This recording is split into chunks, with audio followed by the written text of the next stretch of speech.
Iya, Bang Sam, masih di Ada Pemberitaan. Ini Pak Roy, sebenarnya siapa yang harus menghandle begitu ya? Melihat ya ini beberapa makanan begitu ya, tempat makanan atau beberapa produk sendiri ini banyak binaan dari pintu-pintu tertentu. Ya. Ada 3 pihak sebetulnya kalau saya ingin golongkan. Pemerintah, di antara pemerintah juga beberapa regulator.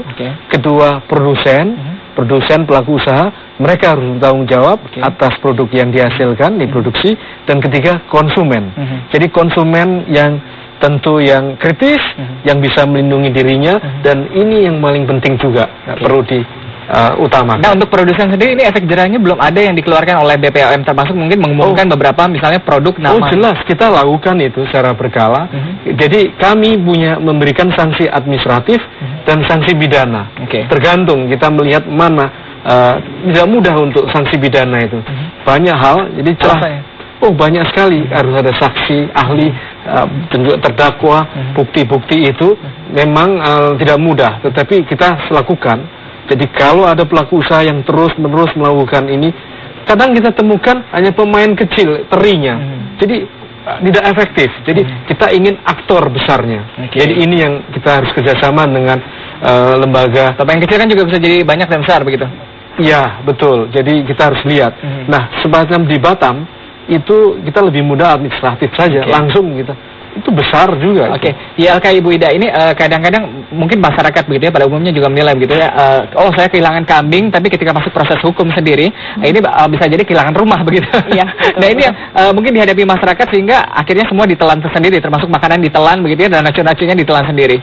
Enggak, sebenarnya tadi seperti kata Pak Roy, kalau misalkan pangan kemasan atau kita beli di supermarket kan kita punya bukti transaksi kan, ada bonnya, kemudian kalau pangan kemasan kan ada daftar produsen, distributor segala macam ada. Nah, tapi ketika yang menjadi bermasalah itu tadi makanan yang curah, makanan tajir, karena memang dalam aturannya juga itu adalah industri rumah tangga, kemudian tidak perlu teregistrasi, kalau kurang dari seminggu tidak usah dikemas, jadi kita beli sendiri dan kemudian itu tidak ada bukti transaksinya. Tinggal keberanian kita untuk misalkan kita, dan kemudian kalau misalkan saya mengkonsumsi itu saya keracunan, itu juga seperti itu juga sulit karena kita harus tahu apakah dia keracunan karena makanan yang kita santap atau makanan yang lain. Itu kan panjang.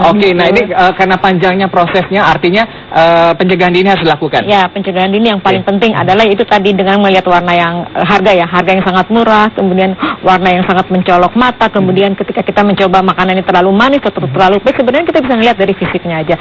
Karena kan harga yang serba mahal, seperti apa, dan kemudian ada kue yang indah, tampak dilihat, terus kemudian harganya terjangkau, itu yang saya curiga.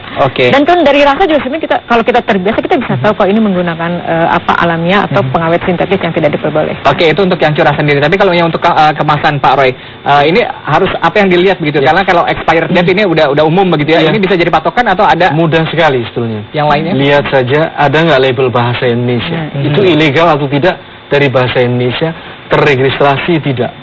Mudah sekali dari situ kita bisa melihat ya. Kedaluarsa memang penting. Jadi konsumen sebaiknya melihat label.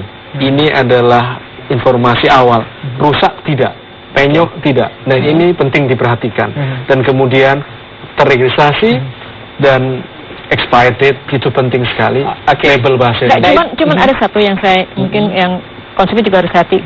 Kita juga harus waspada dengan label yang ditempel gitu. Nah artinya maksudnya? Ya itu bisa kita nggak tahu. Gitu? Ya siapa tahu udah ditutup atau apa bisa ilegal. Tidak gabung dengan kemasan itu ya? Iya, terjadi juga kan labelnya ditempel gitu. Itu juga kita harus keletek. Nah ini menarik lagi pemirsa, kalau tadi bisa dilihat dari bentuk utuh kemasan, tapi sekarang juga menjelang Idul Fitri yang ramai adalah parcel. Nah ini jauh dari kemasan, kita nggak mungkin buka-buka begitu. Apa yang harus dilakukan masyarakat untuk mengantisipasi? Ya saya pikir masyarakat udah sadar. Kalau menerima parcel kemudian kita curiga, kita buka, telepon pengirimnya. Nanti kan pengirimnya yang akan mengkomplain kemana dia beli. Saya pikir sekarang parcel yang seperti itu udah jarang lah. BPOM mungkin ada lembaga aduannya atau? Kita punya unit layanan pengaduan konsumen. Jadi silahkan 021 426 3333. Tapi dilanjutkan ya. Tidak hanya berhenti pada laporan ya. Betul. Dan bahkan 24 jam nomor yang lain. 021 321 itu. Iya, baik kita kira-kira 9000. Iya, kita harapkan masyarakat juga bisa lebih lebih aware, terus juga lebih agresif juga dari BPOM dan juga pemerintah untuk mungkin memeriksa dapur ya. Dapur produsen gitu ya. Saya pikir ada instansi lain lagi ya. Makanan itu kan banyak sebenarnya instansi yang terkait. Restoran, warung perlu ada inspektur. Jadi ini ke depan tentu kami ingin kerjasama dengan pemerintah daerah, Kementerian Kesehatan, kita akan melakukan pelatihan food inspector di daerah, sehingga melihat bagaimana restoran, hotel itu menyiapkan makanan aman. Dan ini penting, dan itu lebih berisiko daripada makanan olahan sebetulnya. Baik. Iya, awareness tadi ya, awareness menjelang Idul Fitri ini kita harapkan bisa lebih terus dilakukan. Baik, Ibu Ida terima kasih, Pak Roy juga terima kasih di Hadapan Berita.